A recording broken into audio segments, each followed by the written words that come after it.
राधे राधे मित्रों। देखिए आज के वीडियो में एक किताब देखने वाले हैं जो कि स्वामी श्री रामसुखदास जी की है, जिसका टाइटल है नित्य योग की प्राप्ति। 405 नंबर इसका कोड है। गीता प्रेस गोरखपुर से पब्लिश होती है। इतनी मोटाई की ये पुस्तक आपको मिल जाती है। बैक कवर कुछ इस प्रकार से मिल जाता है। अंदर देखते हैं किताब पे, तो यहाँ पे आप देख पा रहे होंगे नित्य योग की प्राप्ति 405 नंबर कोड स्वामी रामसुखदास जी। इस प्रकार से किताब की शुरुआत होती है। मेरे पास जो ये संस्करण है संवत 2053 का है, जिसमें छठा संस्करण था। उस समय का 6 रुपए मूल्य था उस समय। और इसी के सामने देखिए निवेदन प्राप्त होता है। निवेदन आपको पढ़ के सुनाते हैं। निवेदन में आप देखेंगे प्रकाशक महोदय की ओर से निवेदन प्राप्त होता है, जिसमें है जो हमसे कभी अलग ना हो सके और हम जिससे कभी अलग ना हो सके वह तत्व क्या है, उस तत्व का अनुभव कैसे हो, उसके अनुभव में जो बाधाएं हैं उनका निवारण कैसे हो, ये विषय परम श्रद्धेय श्री स्वामी जी महाराज अपने प्रवचनों में बड़ी सरलता पूर्वक अनेक प्रकार समझाया करते हैं। ऐसे कुछ विशेष प्रवचनों का संग्रह आवश्यक संशोधन के साथ नित्य योग की प्राप्ति पुस्तक के रूप में साधकों की सेवा प्रस्तुत है।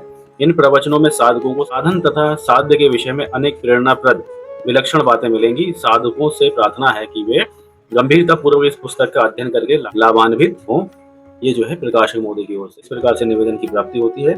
और नेक्स्ट पेज पे आप देखेंगे तो विषय सूची यहाँ पे छापी गई है। विषय सूची हम आपको देखिए पढ़ के सुनाते हैं। विषय सूची में सबसे पहले है नित्य योग की प्राप्ति, फिर सत्स्वरूप का अनुभव, मुक्ति सहज है, मुक्ति का सरल उपाय, प्राप्त जानकारी के सदुपयोग से, कल्याण निरपेक्ष परमात्म तत्व, जीव कृत्य सृष्टि से बंधन, दुख का कारण संकल्प, दुखनाश का उपाय, अनित्य सुख की रुचि मिटाने की आवश्यकता, राग द्वेष से रहित स्वरूप, काम क्रोध से छूटने का उपाय, विकारों से छूटने का उपाय, सत असत का विवेक।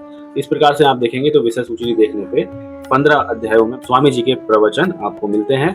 तो इस प्रकार से ये विषय सूची की होती है प्राप्ति। पहला अध्याय नित्य योग की प्राप्ति यहाँ से प्रारंभ होता है। एक पैराग्राफ हम आपको सुनाते हैं पढ़ के। देखिए, संसार में जितने भी पदार्थ हैं वे सब के सब आगंतुक है, अर्थात हर एक पदार्थ का संयोग होता है और वियोग होता है। ऐसे ही संपूर्ण क्रियाओं का संयोग और वियोग होता है। क्रियाओं का आरंभ होना क्रियाओं का संयोग है और क्रियाओं का समाप्त हो जाना क्रियाओं का वियोग है। ऐसे ही संकल्पों का भी संयोग और वियोग होता है। संकल्प पैदा हो गए तो संयोग हो गया और संकल्प मिट गए तो वियोग हो गया। अतः संयोग और वियोग पदार्थों के साथ भी हैं, क्रियाओं के साथ भी हैं, मानसिक भावों के साथ भी हैं। संयोग और वियोग दोनों में अगर विचार किया जाए तो जो संयोग है वह अनित्य है और जो वियोग है वह नित्य है। ये खास समझने की बात है। जैसे आपका और हमारा मिलना हुआ तो संयोग हुआ और आपका हमारा बिछड़ना हुआ तो ये वियोग हुआ। मिलने के बाद बिछड़ना जरूर होगा, परंतु बिछड़ने के बाद फिर मिलना होगा, ये नियम नहीं है। अतः वियोग नित्य है। पहले आप नहीं मिले तो वियोग रहा और आप बिछड़ गए तो वियोग रहा। वियोग स्थायी है। जितनी देर आप मिले हैं उतनी देर ये संयोग भी निरंतर वियोग में ही बदला रहा है। तो इस प्रकार से स्वामी जी अपने नित्य योग की प्राप्ति वाले वचन में समझाते हैं। और नेक्स्ट अध्याय है वह है सत्स्वरूप का अनुभव।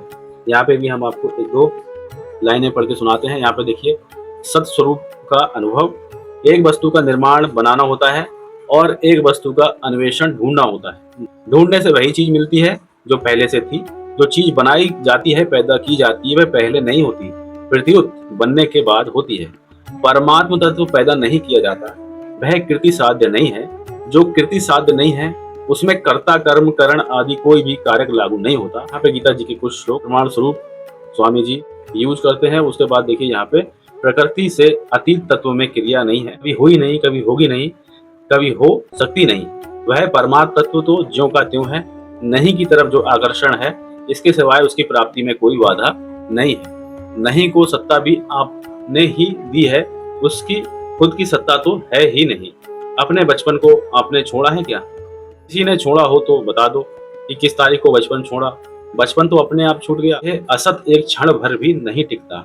इसके बदलने की गति को देखा जाए तो इसको 2 बार आप देख नहीं सकते। पहले जैसा देखा दूसरी बार देखने से वैसा नहीं रहा, यानी वह बदल गया। अब आपके ख्याल में आए या ना आए ये बात अलग है।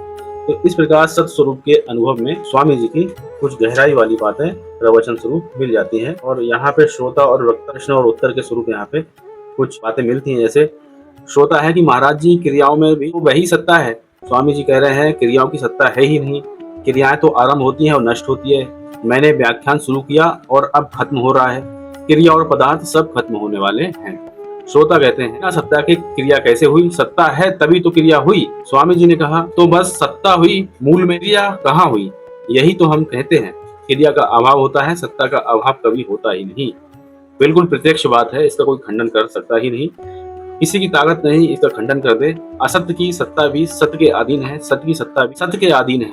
असत्य की स्वतंत्र सत्ता कभी हुई नहीं, कभी होगी नहीं, कभी हो सकती नहीं। इसलिए अपने स्वरूप में स्थित रहो, इधर उधर चलो ही मत। दुख तो आते रहते हैं और इसमें आप स्वतः ही सम हो। अगर आप सम नहीं हो तो ये सुख हुआ और ये दुख हुआ, इन दोनों का ज्ञान कैसे हुआ? तो इस प्रकार जो है स्वामी जी बताते हैं। फिर देखिए नेक्स्ट चैप्टर जो है वह है मुक्ति सहज है। इस नाम से यहाँ पे देखिए मिल जाता है, मुक्ति सहज है। और मुक्ति का सरल उपाय यहाँ पे स्वामी जी बताते हैं। फिर करण निरपेक्ष परमात्म तत्व, फिर स्वतः सिद्ध तत्व। पैराग्राफ देखिए इस चैप्टर का, आपको सुनाते हैं पढ़ के। एक वस्तु का निर्माण होता है, वस्तु बनाई जाती है, और एक वस्तु का अन्वेषण होता है, अर्थात वस्तु ज्यों की त्यों मौजूद है, केवल उस पर दृष्टि डाली जाती है। वस्तु के निर्माण में तो देरी लगती है, पर दृष्टि डालने में देरी नहीं लगती। वस्तु खोई हुई थी अथवा इधर ख्याल अथवा उधर ख्याल नहीं था, ख्याल करने से वह मिल गई, इसमें निर्माण नहीं होता। पर आप थोड़ा विचार करें। इस प्रकार से प्रवचन इस अध्याय में मिल जाते हैं। और दुख का कारण है संकल्प, इस चैप्टर में प्रवचन 6-7 पेजों में मिलेंगे। फिर दुख नाश का उपाय, तो देखिए एक पैराग्राफ पढ़ के सुनाते हैं आपको। दुख नाश का उपाय, इस शीर्षक से अध्याय मिलता है, जिसमें स्वामी जी लिखते हैं कि संतों से, शास्त्रों से मेरे को ऐसे बातें मिली हैं जिनसे इस वर्तमान जीवन में मनुष्य मात्र महान आनंद को प्राप्त कर सकते हैं। इसमें केस जितना भी संदेह नहीं है। पुण्यात्मा हो या पापात्मा हो, बुद्धिमान हो या बुद्धि कम हो, पढ़ा लिखा हो या अनपढ़ हो, भाई हो या बहन हो, सनातनी हो, बौद्ध हो, मुसलमान हो, अंग्रेज हो, कोई क्यों ना हो, इसी जीवन में महान आनंद को प्राप्त कर सकता है। बातों में से एक बात आज विशेषता से कहता हूँ, हम जो सुखी दुखी होते हैं ये हमारी गलती है। इसमें गलती क्या है? लक्ष्मण जी ने अध्यात्म रामायण में निषाद राज से कहा। अध्यात्म रामायण का एक श्लोक है, पढ़ते हैं। सुख दुख को देने वाला दूसरा कोई नहीं है, दूसरा सुख दुख देता है ये समझना कुबुद्धि है। मैं करता हूँ ये वृथा अभिमान है। सब लोग अपने अपने कर्मों की डोरी से बंधे हुए हैं। यही बात तुलसीदास जी लिखते हैं। यहाँ पे मानस जी की एक चौपाई भी रेफरेंस के तौर पे यूज हुई है। देखिए, काहू न को सुख दुख करदाता, निज कृत कर्म भोग सब उदाता। सुख दुख देने वाला दूसरा कोई है ही नहीं, एक खास सूत्र है। दूसरा दुख देता है एक कुबुद्धि है, शुद्ध बुद्धि है, खोटी बुद्धि है। अमुक आदमी ने मेरे दूसरे को दुख दे दिया, ये सिद्धांत की दृष्टि से भी गलत है। इस विषय में एक बात तो यह है कि परमात्मा परम दयालु है, परम हितैषी है, अंतर्यामी है और सर्वसमर्थ है। ऐसे परमात्मा के रहते हुए उनकी जानकारी में कोई भी किसी को दुख दे सकता है क्या? दूसरी बात यह है कि अगर दूसरा दुख देता है तो दुख कभी मिटने का है ही नहीं, क्योंकि दूसरा तो कोई ना कोई रहेगा ही। कहीं जाओ, किसी भी योनि में जाओ, देवता बन जाओ, राक्षस बन जाओ, असुर बन जाओ, भूत पिशाच बन जाओ, मनुष्य बन जाओ, दूसरा तो रहेगा ही। फिर दुख कैसे मिटेगा? ये दो बातें बड़ी प्रबल हैं। इस प्रकार से देखिए ये पैराग्राफ काफी हद तक सही भी है। और आगे देखिए अध्याय है अनित्य सुख की रुचि मिटाने की आवश्यकता। श्रोता कह रहा है अखंड साधन कैसे हो? स्वामी जी ने अपनी बात यहाँ पे पूरी बताई है, इसको आप पढ़ सकते हैं। फिर देखिए राग द्वेष से रहित स्वरूप, इसके बाद काम क्रोध से छूटने का उपाय। जितनी भी असत अर्थात उत्पत्ति विनाशशील वस्तुएं हैं उसके दो भाग हैं, शरीर, रुपए, मकान आदि पदार्थ और काम क्रोध लोभ आदि वृत्तियां। जैसे पदार्थ उत्पन्न होते मिट जाते हैं, ऐसी वृत्तियां भी उत्पन्न होती मिट जाती हैं। पदार्थों वृत्तियों का तो अभाव हो जाता है, पर सत वस्तु का कभी अभाव नहीं होता। तो इस प्रकार से ये अध्याय प्राप्त होता है। और इसके आगे है विकारों से छूटने का उपाय। फिर देखिए सबसे अंतिम अध्याय है सत असत का विवेक, जो 2-3 पेजों में चलता है। और अंतिम पेज जो पृष्ठ संख्या मुद्रित है वह है 122। तो 122 पेज है, एक पेज और है, तो 123 पेजों की ये पूरी पुस्तक है। क्योंकि नित्य योग की प्राप्ति नाम से स्वामी श्री राम सुखदास जी की प्रवचन से भरी हुई एक सुंदर किताब है। कोड संख्या गीता प्रेस 405 मिला हुआ है। मित्रों, सुंदर ग्रंथों के दर्शन करते रहते हैं। आज के वीडियो में एक सुंदर सी किताब देखिए, नित्य योग की प्राप्ति। मिलते हैं और किसी ज्ञानवर्धक वीडियो के साथ में। ख्याल रखिएगा अपना। एक बार प्रेम से बोलेंगे ओम नमो भगवते वासुदेवाय।